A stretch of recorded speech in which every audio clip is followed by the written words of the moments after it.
Have you ever truly paused to consider what life looks like when you're older and find yourself completely alone, not just for a moment, but day after day, waking up to an empty room, preparing meals in silence, and ending the evening without having spoken to another soul? It's not something we talk about often until we're living it. And by then, many feel lost in the quiet. But here's the truth: being alone in old age doesn't have to mean being lonely. You still have choices. You still have influence over the quality of your days. And there are real, powerful steps you can take starting today to protect your mind, care for your body, and nourish your emotional well-being, even if no one else lives under your roof. In this video, we're going to share 4 essential habits that older adults can use to stay grounded, healthy, and fulfilled when living alone. These are not vague suggestions or empty words. They're grounded in science, shaped by real-life experience, and designed to bring you peace, rhythm, and a renewed sense of purpose. Whether you're currently on your own or know that chapter may come one day, this message is for you. And if you're new here, welcome to Elderly Wisdom Journey, a space where aging is honored and every stage of life holds value. If this resonates with you, please consider subscribing, liking the video, and clicking the bell icon so you never miss an uplifting message made just for you. Stay with us until the end, because the last insight may shift the way you view this stage of life completely. Let's begin. Number 1, build a consistent daily rhythm. One of the first things that quietly slips away when you're older and living alone is the structure of your day. Without regular visitors, scheduled outings, or anyone waiting on you, time can start to lose its meaning. Breakfast gets pushed to midday. You might find yourself staying in pajamas until sunset. At some point, you stop remembering what day it is. At first, it may seem harmless, even freeing, but this lack of rhythm slowly chips away at your mental clarity, emotional balance, and even your physical well-being. When each day feels like a blank page with no outline, it becomes harder to feel grounded or motivated. That's why one of the most powerful things you can do, especially when living alone, is to create a simple but steady daily rhythm. Not a strict schedule filled with pressure, but a gentle structure that gives your morning, afternoon, and evening their own place. This could start with something as basic as setting your alarm for the same time each morning. Wash your face. Change into fresh clothes even if you're not expecting anyone. Take time to prepare a real breakfast instead of skipping or snacking. Go outside, stretch, or water your plants. Give yourself one small moment of movement, one quiet act of self-care, and one meaningful pause.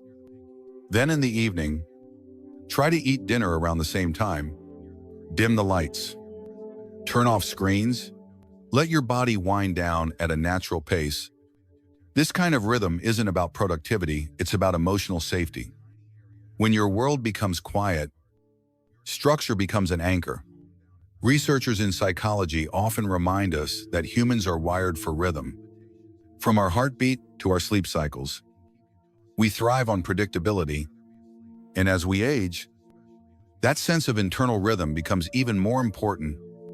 It helps regulate sleep, digestion, attention, and emotional resilience.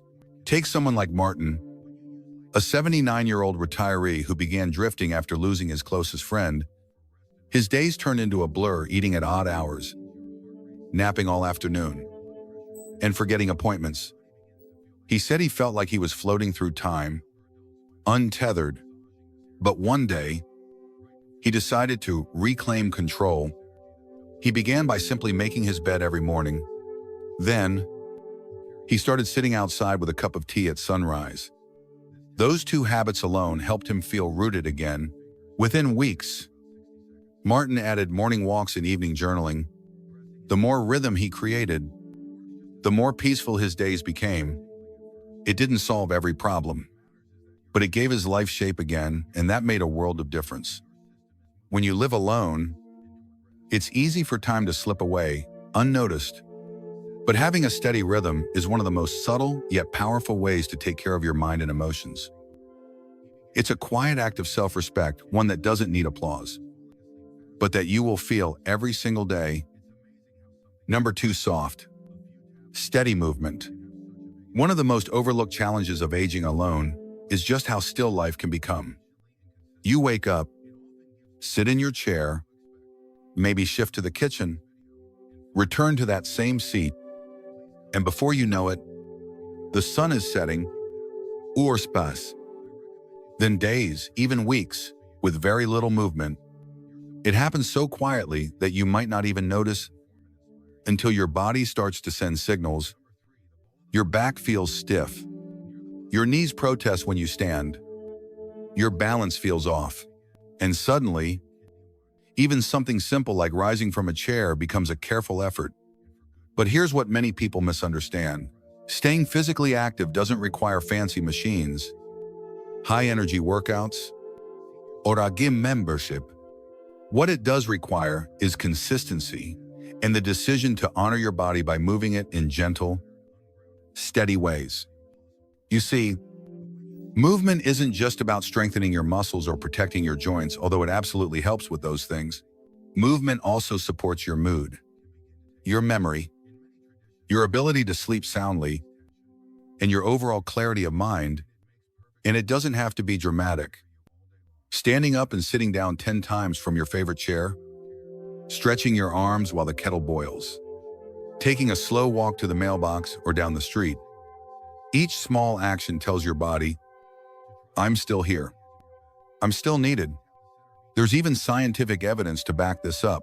Studies show that regular light movement in older adults can reduce symptoms of depression, improve cognitive function, and delay the effects of memory loss. So moving isn't just about keeping your body going, it's about protecting your mental freedom. 2. Let me tell you about June, a 77-year-old widow who lives in a quiet neighborhood. After her partner passed away, she found herself staying inside more and more.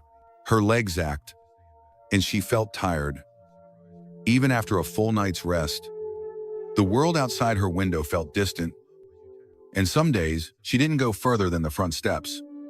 But one morning, June decided to walk to her front gate. It was a short distance, but it felt like a mountain. The next day, she did it again. By the end of the second week, she was walking around the block. She told us that she didn't feel like a new person overnight, but she did feel more alive, more alert, and more in control of her own time. Her small daily walk became something to look forward to. It became her moment. This isn't about becoming a fitness enthusiast.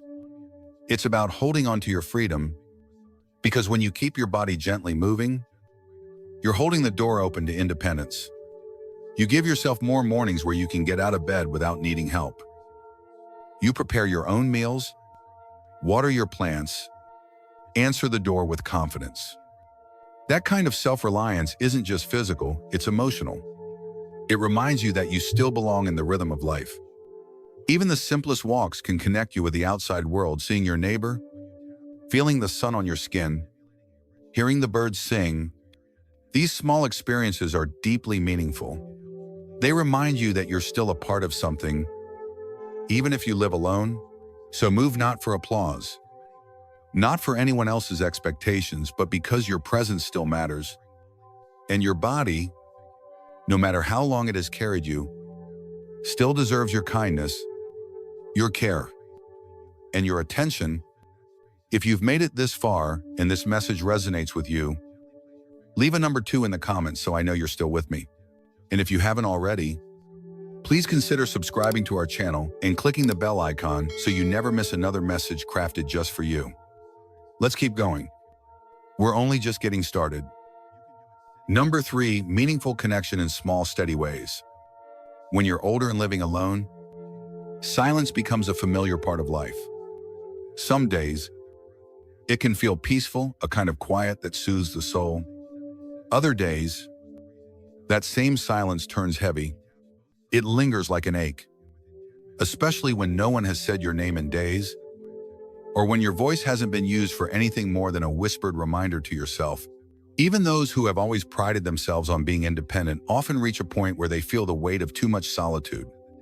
Because the truth is, we're human. And humans are wired for connection, not noise, not crowds, but true emotional contact. The good news: connection doesn't have to come from big gatherings or constant companionship. It doesn't mean pretending to enjoy busy rooms or forcing yourself into conversations that exhaust you. Instead, it can come in small, steady moments of human warmth: a quiet check-in, a gentle hello, a shared story, or even a knowing smile. Imagine pausing for a few minutes to call an old friend, or saying more than just hi to the neighbor next door. These simple gestures may seem minor, but they're more powerful than we give them credit for. They remind us that we still matter, that we are still seen, still heard, still part of something bigger than ourselves. Research supports this deeply. Older adults who maintain even the most modest social ties tend to have better immune function, reduced feelings of depression, and a lower risk of memory decline. These benefits aren't coincidence. They're the natural response of a heart that feels included.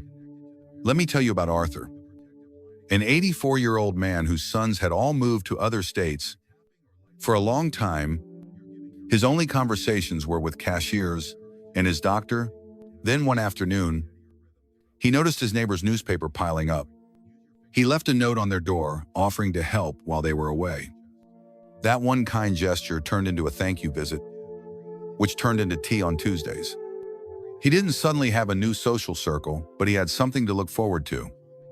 He felt useful again, connected, and most of all, seen. Meaningful connection isn't always about socializing. Sometimes it's about purpose. Reading to children at the library, sending a birthday card, tending a community garden, or sharing life advice with someone younger. These things create bridges. They keep your story alive and let someone else feel supported because of you.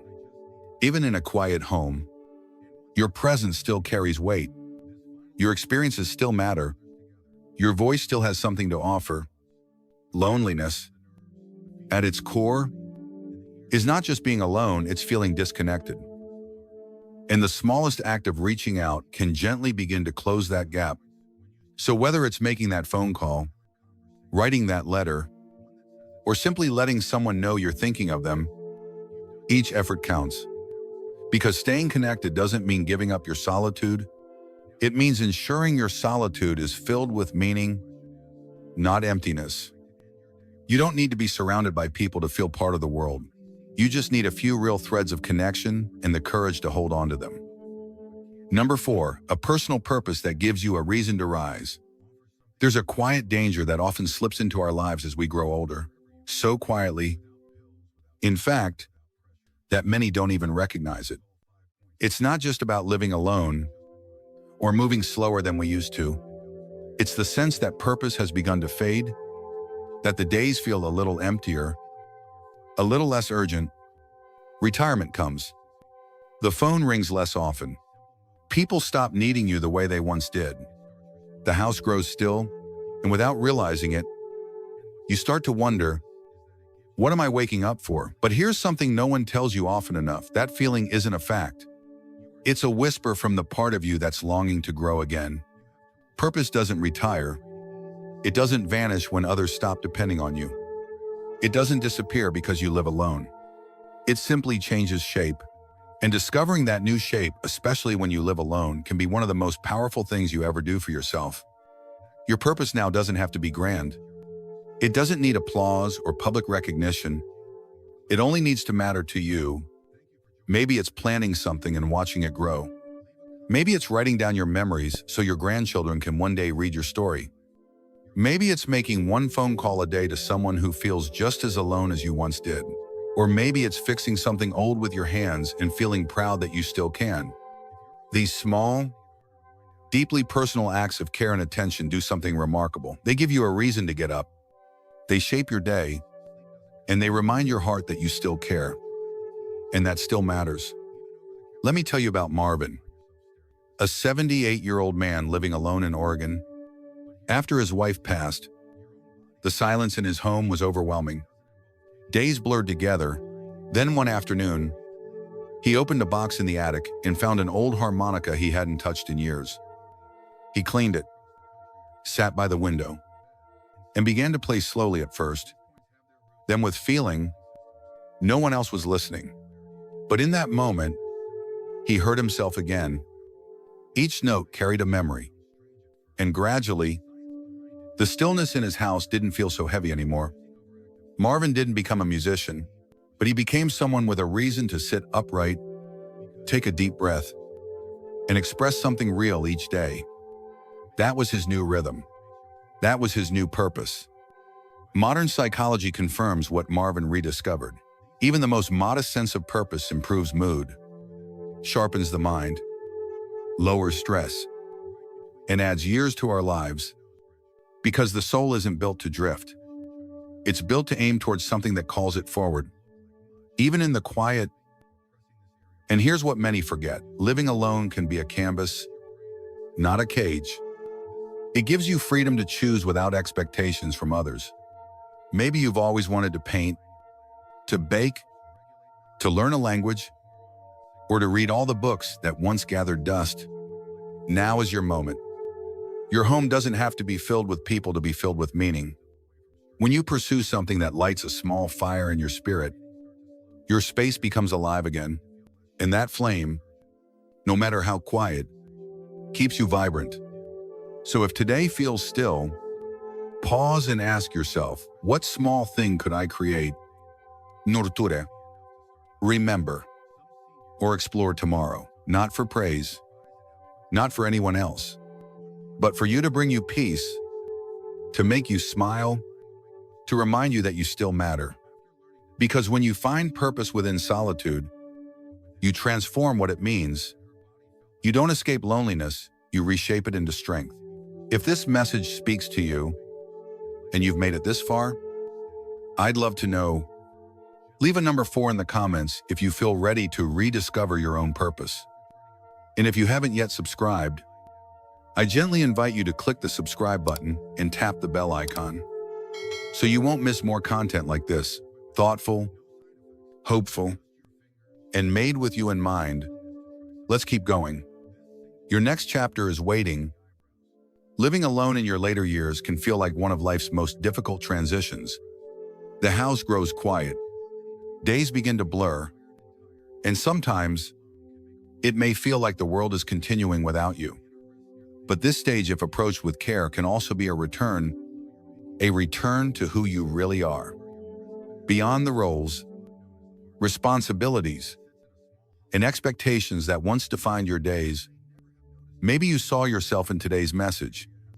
Maybe the silence in your home feels too loud at times. If that's true, I want you to remember something important. You are not alone. And you are not powerless. The 4 habits we explored, building daily rhythm, moving gently, connecting meaningfully, and finding purpose, are not just suggestions. They are real, healing practices that protect your mind, strengthen your body, and give your days meaning again. Even if you eat alone, even if your days seem slow, these small choices can fill your life with richness and quiet dignity, not for anyone else, but for you. Now, take a moment to reflect. Which habit felt most true for you? Which one will you try tomorrow? I'd love to know. Please leave a comment and share one thought or feeling you're taking away from today's video. And if this message helped you feel seen, supported, or hopeful, please like, subscribe, and tap the notification bell so you won't miss what's coming next. Your presence here truly matters. Thank you for spending your time with us. We'll see you again soon.